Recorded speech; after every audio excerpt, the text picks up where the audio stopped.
Dans cette vidéo, nous allons voir comment simplifier la somme ou la différence de racines carrées.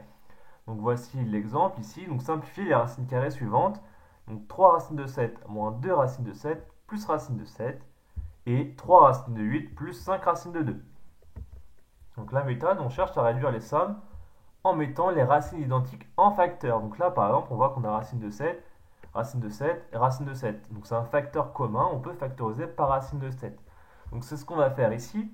Donc racine de 7 et racine de 7. Donc c'est un facteur commun dans les trois termes de cette somme. Donc du coup, on factorise, on reporte tout ce qu'il y a devant. Donc 3 moins 2 plus quelque chose fois racine de 7, donc plus 1, d'accord. Faut pas oublier ce 1 ici, d'accord. C'est comme si on avait 1 fois racine de 7 ici.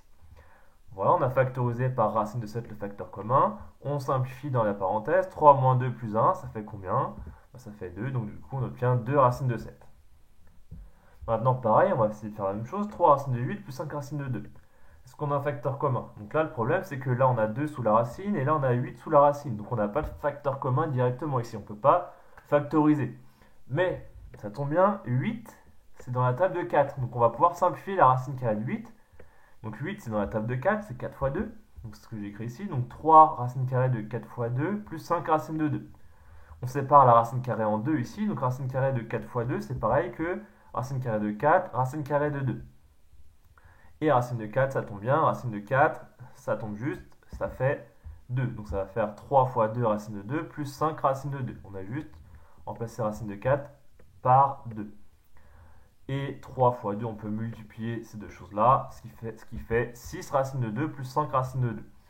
Alors maintenant, on a les mêmes nombres sous les deux racines. Donc là, on a le même nombre, racine de 2 et racine de 2, qui est facteur commun des deux termes de la somme. On peut maintenant factoriser par racine de 2. Il va nous rester le 6 et le 5. Donc 6 plus 5 entre parenthèses fois racine de 2, ce qui fait en fait 11 racine de 2.